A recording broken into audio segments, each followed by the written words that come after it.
Hey guys, it's Rich here. I just want to talk about my story, and we all have stories. Everyone has a story, of some sorts. And yeah, my story goes way back in, we call it, well, look, we started off when people always ask me, Rich, where you from? I'd say, oh, I came from this beautiful place called Diamond Harbour, and I lived on Diamond Harbour Road. It sounded quite exotic. And they're like, "Where's Diamond Harbour?" And I said, "Oh, it's the black hole of India in Calcutta." And the reason why they call it the black hole because of back in the day, there's a little tiny prison called Fort William, and where, according to the British accounts, there were about 146 British captives held overnight there and imprisoned, and they were really in very tight quarters. But they call that the black, the tiny prison, and they call it the black hole of Calcutta. So yeah, I immigrated to Sydney back in 1977. So a long time ago. We came with no money. Mum and Dad literally gave up their lives for my future and my sister's future. So yeah, we came here then in 77, lived in a housing commission house where my grandmother lived in Annandale, which was awesome, and went to a local school, St. Brendan's, and yeah, it was fantastic. And then, my dad at the time, actually prior to that, my brother was born in 1979, Gavin, in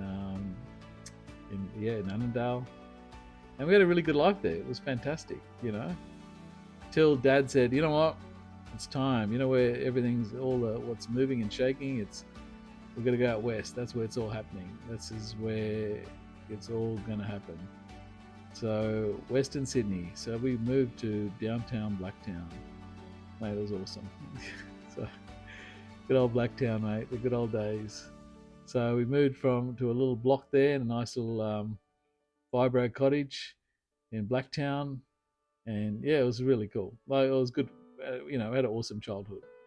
So mum and dad worked two jobs. Mum was working a booty off, working a job, and obviously helping at home.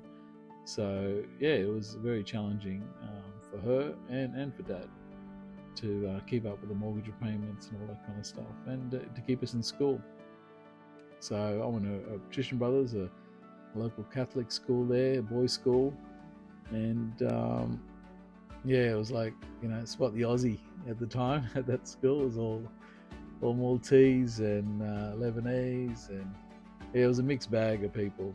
So yeah, that was cool. And people used to look at me and go, "Mate, are you Maltese or what are you, Mauritian?" I'm like, "Mate, I'm Anglo-Indian." Anglo-Indian? What the hell's Anglo-Indian?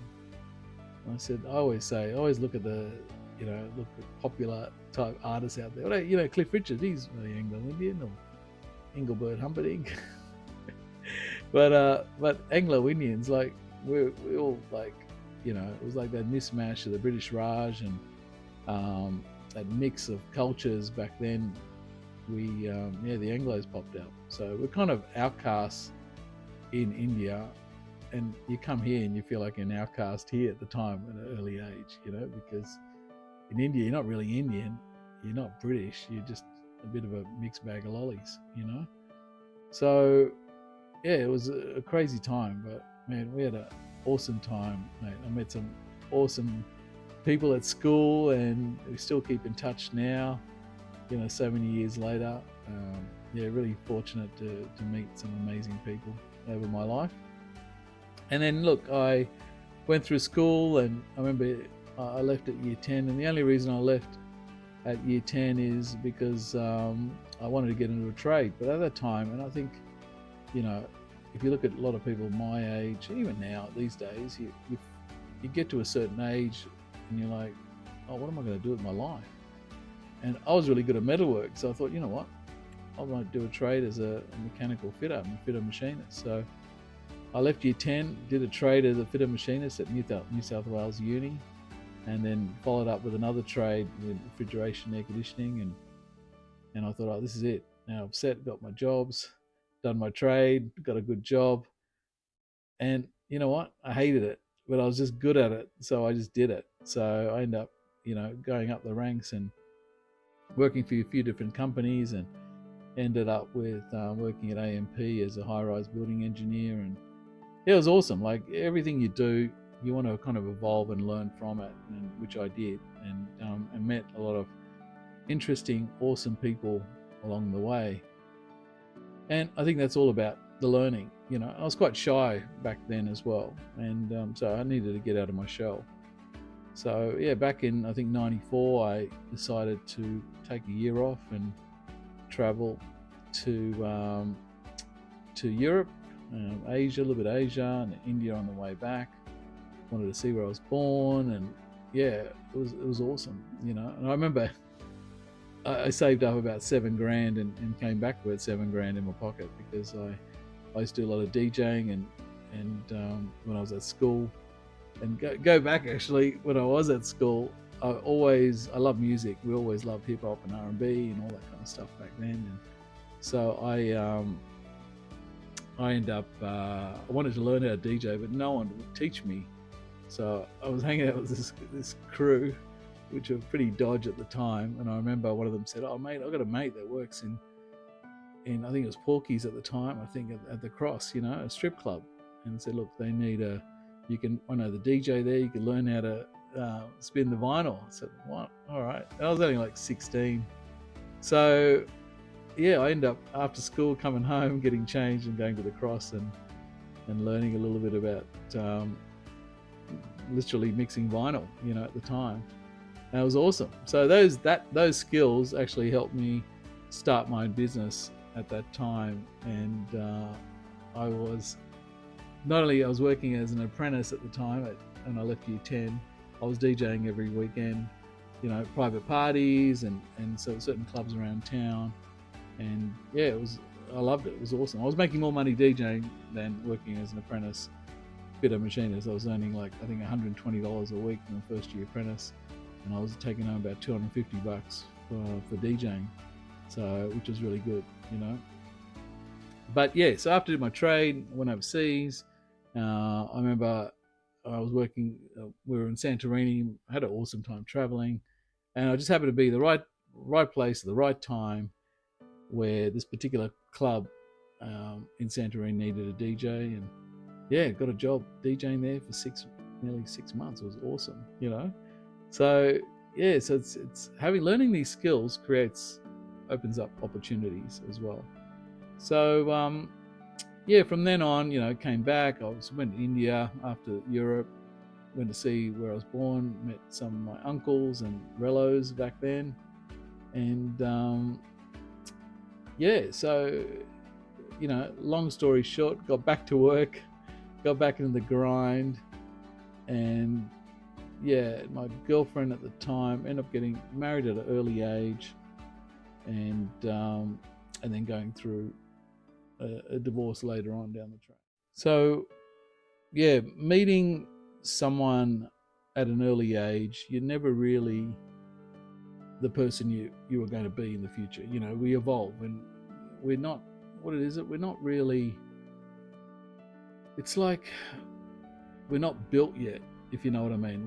We're still, our body is still finding its way, our headspace is still not there yet. We're still finding new things, learning new things, and it takes a lot of time. Some people get through a lot quicker, some people take a bit longer. And I think for me, when I got to a certain stage in my life, and I felt like I wasn't compatible with the person I was with, and yeah, so it was hard. And I remember at that particular time, I was, I think, a serial entrepreneur. I had a big business with a lot of employees, had some major partners, and at the same time had a chain of hair top beauty salons and tattoo studios, and yeah, well, a lot of staff there as well. And yeah, it did too much, and it took a bit of a toll, because I thought I was invincible and I could do anything and everything.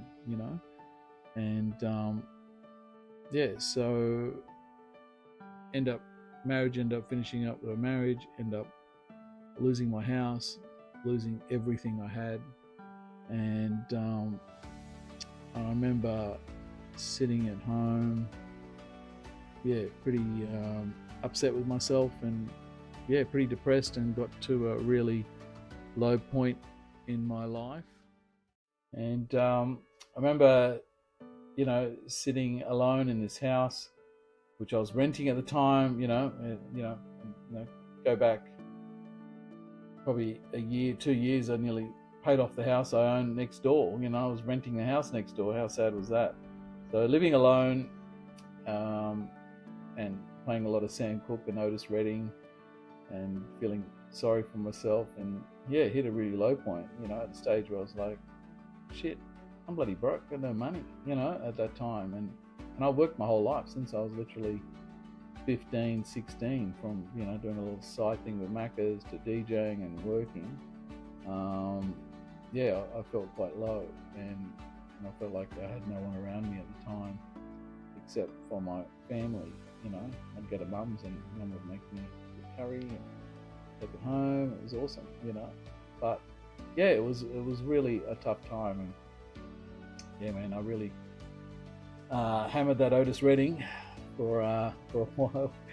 And so after that I was doing some training part-time with Easy Training, and I was very lucky. When I say lucky, I think it's all about timing again.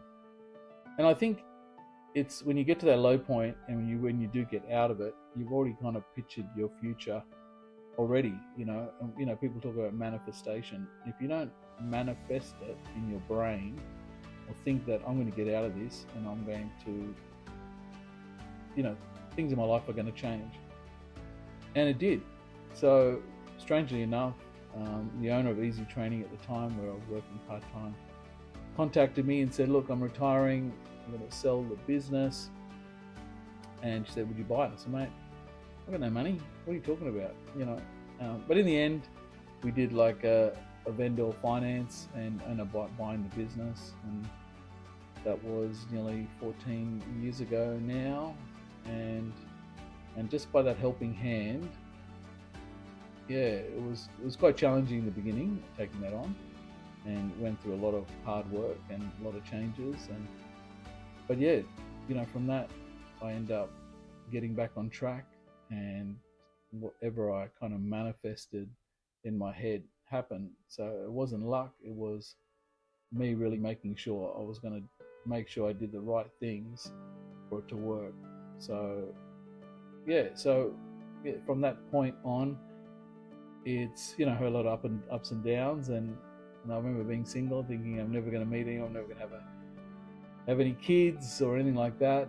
And a lot of friends said, look, get onto the dating sites, and I did that, and end up meeting my wife now, and now have 2 beautiful kids and an awesome family and our own house, and I'm very grateful for that. So that journey, even though I've condensed it a lot, I've went through a lot of ups and downs, but I couldn't be more blessed than I am right now to have these beautiful kids. They're the sweetest things. When I was in my early 40s, I thought, no way in the world I'm going to really miss out on having kids, and I was really, really cut about that. And I thought, I'm never going to have kids. And now, oh my God, when I see their faces, it's like reignites me every time I see them. So, and it gives me that gusto to keep on moving on and doing new things. And and I think it's really important to always educate yourself and learn new things and get yourself out there. I know we all feel down. I've got a lot of people around me, and I'm the same way. We need to get a small group of friends that you always can rely on and talk to and help, and get out, be social. If you're sitting at home doing nothing, not talking to anyone, it's not good for your health. You need to get out, ring people, connect to people all the time, because I know sometimes we feel shy and don't want to do it. You just got to do it. You got to get out discomfort needs to be your best friend, and I'm going through a process of trying to lose a bit of weight, and yeah, it's hard. It's really hard, but you just got to do it. You just got to go, you know what, I'm going to bloody do it. I'm not going to be fully cut and ripped and all that. One day, you never know. But now I just want to lose a bit of weight for my health so I can be there for the kids, and be able to pick them up off the ground as well with my dodgy back. So yeah, it is harder as you get older, especially in your early 50s. It's tough, but it's exciting. I think the 50s are the new 30s. All right, so that's what I'm thinking. And a lot of my friends, all their kids are grown up, left home, living life and living large and traveling the world, and here I am starting with these little munchkins. So no, it's awesome. We've got an awesome family around me, and I've got I think as we get older, our circle of friends gets smaller. It's not like we're purposely trying to do it. You're just so busy with your family, you just don't connect as much. And this year is all about connecting a bit more with some guys I haven't talked to for a while, and getting together and doing more things, and doing more things with our business. Our business has grown like dramatically. Now we've got this year's our 30th year with Easy Training. I work with some awesome people. Work in another group called the Glam Growth Hub, which is amazing. I work with some amazing people there. So I'm really fortunate to have all these people around me and learn from them as well. And that's the thing. You can't have that arrogance about yourself where you think you're better than anyone, or you can do it this way. Mate, you're learning all the time. I'm learning from everyone all the time, and I take a little bit from here and there, and you just put your own little spin on it. So, but yeah, I think I'm going to do more social stuff, even though I was a little bit, uncomfortable about doing it, and I'm going to just give it a go, and share some of my stories and some of the things that have helped me in my life. Hopefully, could potentially help you, and through not just through my personal life, but through business as well. Things that have failed. And I think it's really important because you learn from your failures, not from your wins. Your wins will just happen if you do if you do X, Y, Z. But I think failure is really important. Some people don't want to talk about it because they feel, I don't want them talking about me, about my failures and all that. I think failures is really important. It's the best way to learn. And, I didn't do my MBA. I didn't go to university. I've always been street smart in that sense. I've always worked for myself my whole life pretty much. And, the people I work for, you work at a certain time frame, and take a little bit out of that and you learn from that. But I've been working for myself majority of my life now, and it's been awesome. You are literally a full-time hustler. You are working, and it's not about not having a job. Every client is your boss, so it's not, to me it's more satisfying helping people, working with people, mentoring people, and growing with people. I think that's awesome. But yeah, that's me. I've got this new podcast that I've been putting through, talking to a lot of people in my network and trying to get out of that network as well. So there's going to be some interesting people on that. I'm going to talk a little bit more about Easy Training and what we do and what we offer, and talk to people that have inspired me, and given me that what's that called, a kick up the bum. And I think that's really important as well, because we do get set in our ways and get a bit stagnant in how we roll.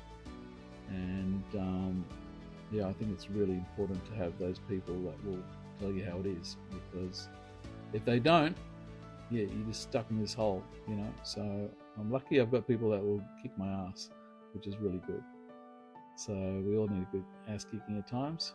But that's it for me for now. Thanks for listening if you are at the end, or but hopefully you'll hear from me again.